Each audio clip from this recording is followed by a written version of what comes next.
Yeah, because, I think of a guy like Dave Koonse as somebody like a John Pisano, especially nowadays, as being like one of these guys, man, that really connects us to Bob Bain and Al Viola and all of the cats that were around in the 50s and 60s.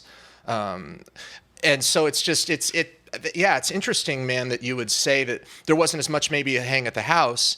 Some guys would come over.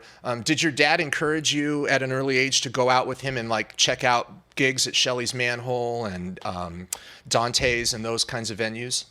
Not really. I would say that though, as a baby, my mother relates stories of carrying me in a bassinet and going into smoky clubs and drinking martinis, and she felt a little guilty about that, with a baby in tow, listening to my father used to be with George Shearings with Chico Hamilton, so occasionally they would be in town and she would take me to check it out as a baby, and at the age of 7, I went on a tour with my father along with George Shearing, and that included Stick Super and Andy Simpkins at the time. And we went to the East Coast, went to New York and went to Washington, D.C.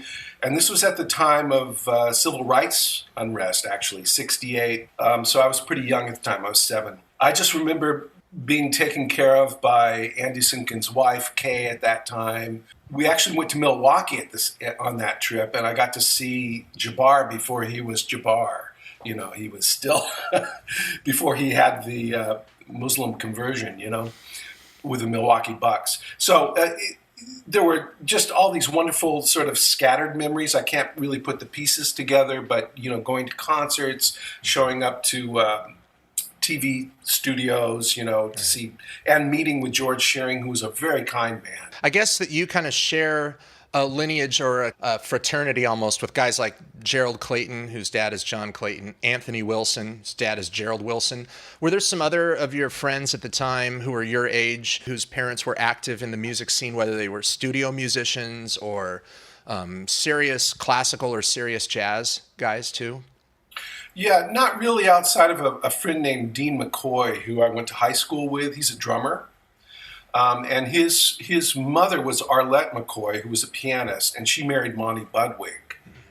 And so we used to go to Monty Budwig's house, and Scott, of course, was a student of Monty's. So we'd go over there quite a bit and hang out with Monty, and he was amazing. Beautiful, melodic bass player. So cool. All of these names, I feel like it's so important for our listeners as they're listening to go Google some of these guys, check out some stuff, especially with YouTube. It's a click away to look up Monty Budwig or some other guys that I think about in your early career, Larry, like Jimmy Rolls, for example. What was it like to work with him? Jimmy was wonderful. He was kind of curmudgeonly a little bit, but it was always with a really good core beneath that. Harmonically, it was just Jimmy Rolls. He would play immediately. You'd identify a voice behind all of his decisions. I was lucky enough to be called by Jimmy to do a recording. Right now, the name is eluding me. It's Jimmy +2 +3 +4, I believe. Freddie Hubbard was supposed to be on the session. Unfortunately, Freddie, he was always kind of struggling with drug addiction. He opted out at the very last moment, so he didn't end up making the session. But we're in the studio waiting for Freddie. So I was kind of thrilled at the prospect of recording with Freddie. I'd already met him, actually played with him through Herbie Lewis, bass player that recorded with McCoy Tyner, and Herbie used me a lot in a quartet that was based in Pasadena. And Billy Higgins was the drummer. I mean, God, how lucky am I? So we used to play in a quartet with Billy quite a bit. And we played a concert at the Pomona City College Jazz Festival. And Herbie augmented the group with Billy Childs. That's where I first met Billy. And Bobby Hutcherson and Billy Higgins. I mean, I was in heaven. I mean, I can't believe I was lucky enough to experience that. So Freddie Hubbard was also on that concert. I heard stories about Freddie, so I was a little nervous because he could be real hot and cold, but he was very warm, and we struck it off really well. That's fantastic. Of course, he didn't work with a lot of guitar players. I mean, he recorded a lot with George Benson early on, too. I guess guys of that generation were featuring electric piano a lot more because it was so nouveau and in vogue. You saw the tradition of jazz guitar with your dad, but guys like us, Larry, consider you to be somebody who's taken that tradition and really pushed it forward. And there must have been a lot of challenges with that during the 80s and 70s and 80s and 90s because jazz was such, I mean, people call it fusion, but I just think of it as such an exploratory time. And guitar seems to be a little lost. You listen to Concord Records at the time, and they're putting out like old school recordings of Joe Pass and Tal Farlow and Herb Ellis. As you entered USC and as you went to college, did you have a vision for yourself as being a real modern player or somebody who wanted to really swing and carry the tradition and play a box? I'm curious how much of that vision came about around that time, talking about a lot of these artists. You know, it's such a beautiful description of what was going on at that time. I felt exactly what you're describing. I felt kind of trapped, and I also felt like, Schofield was actually really hitting it at that time. Metheny, of course, was already sort of a known quantity.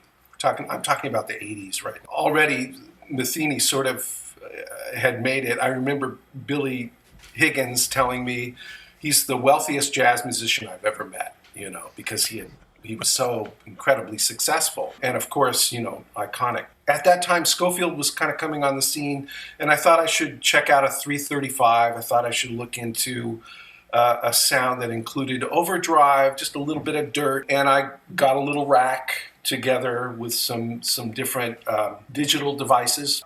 To be honest with you, I never connected with it. I always felt like I always felt like the effects sort of hid what I was trying to get through. Because a digital effect is just a digital effect. It's a known quantity. So, with this background in classical guitar and really honoring being in awe of people that play that instrument, which is an acoustic instrument, and basically they're in control of all the nuance, and it's right there, and it's right directly from the artist to the audience. I think that aesthetic really kind of informed my playing. Also sort of made me realize, I guess this was like in the 90s, in a number of different crises I experienced, that it wasn't for me. Even though it was sort of in vogue at the time, I couldn't find my voice in the midst of that. So, yeah, I kind of stayed with an archtop, very pure sound, but, also experimenting with occasionally some kinds of musics that would not be associated with an archtop. Around this time, you're mentioning the 90s now, too, and we've kind of talked over a little bit what it must have been like to be at SC in the early 80s. Perry and I were joking, were you the first guy to walk across the stage and take a jazz studies degree out of USC's hands? That is actually true. They were working on establishing that degree when I was a studio guitar major. I was studying with Duke Miller and Paul LaRose, and I remember having a discussion with Duke at one point, who was a great guy, great teacher too, and Paul LaRose as well, great teacher, in a different way, younger generation. But I remember having this discussion with Duke. When you play a recital at USC and you're a studio guitar major, there's a bunch of hoops you have to jump through. And I really felt ill-equipped to jump through those hoops. I didn't want to do a little of this, a little of this, and a little of this. It just was not my personality description. And I approached Duke with this, and he said, well, for your junior recital, we expect you to do that, but for your senior recital, you can sort of move beyond those borders and sort of be yourself.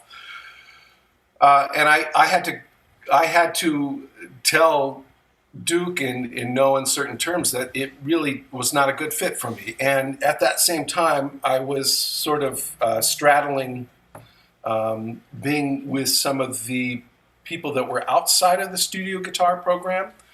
And Tom Mason was working on forming this jazz studies degree, and suggested that maybe we could make this work. I would have to take some independent studies instead of classes because the curriculum wasn't in place and the class wasn't in place. So the last year I transferred into the jazz studies program, and I did finish with jazz studies. When I hear your tunes that you've written in homage to Jimmy Weibel, I hear that amazing classical foundation, and Again, like just thinking even outside Los Angeles, Larry, Will and Perry and I talk a lot on the road about players who have certain kinds of background and how that comes through in their music. And I hear a lot of classical playing, and sometimes I don't know if it's the classical playing or the way that Jimmy Weibel must have taught you. But maybe we could listen here a little bit to Cajun Waltz off of What's in the Box. Let's listen to how Larry plays, especially the right hands. You make it feel so great, man. So let's check this out.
So that was originally called Etude Number 9, right? Yeah, his time sense was ridiculous. It was just so beautiful.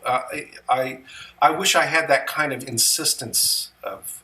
He kind of had what I describe as a Texas swing.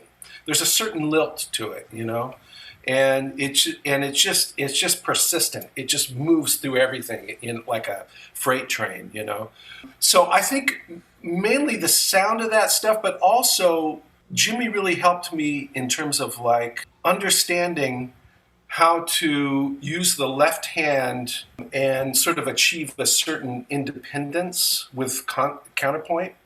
And it has to do with fingering.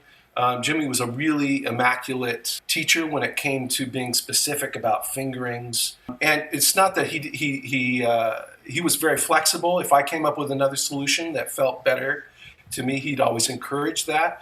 But he sort of fostered an approach to and a logic to fingering that sort of has stayed with me to this day. So most of the teaching consisted of playing his pieces and talking about the musical value. So fingerings, of course, all that specific information, but also getting beyond that and saying, how do you shade this? How do you use dynamics to make a performance come to life? That kind of stuff. Got it. Yeah, and then when you started teaching at Cal Arts in 1990, were you still studying with Jimmy at that time? I know, or did you guys were just colleagues and friends at that point, probably, right? Yeah, I studied with Jimmy from the age of 15 to maybe 18. So it was early on. It was about a 3-year chunk. My father was really close friends with Jimmy and remained friends up until his death. And so he was always part of my life, even though I wasn't studying with him. So we'd check in every once in a while, but in terms of weekly lessons, that was really sort of a 3-year chunk. It's such a prolific career you've had because, again, it goes so far back. We're talking about you when you're 14 to 18 and then at USC and now moving up into like the times which you're currently still at Cal Arts, working with Charlie Hayden back in the late 80s and early 90s. Man, you must have seen so much, especially through I did my master's degree with you in 2010 to 2012. So you've just seen so much change in jazz education through the lens of Cal Arts. And right, I wonder if you could talk a little bit about how that got going too. What was going on in your career in about 1990 that maybe was a challenge to juggle while you're kind of getting things going at Cal Arts? Great question, John. Really, it's kind of a formative period in my life. So around 1990, as you said, I was teaching at Cal Arts, but only in an adjunct position. So I was there maybe 1 day a week, teaching maybe 4 or 5 lessons at the most. Paula Rose, who was at USC, was taking a leave. He was actually going through some medical problems at the time, and he needed to take a creative leave from his teaching post. So Paul was full-time there, and they reached out to me to cover Paul's position. So I was actually teaching full-time at USC for 2 years, in 1990 and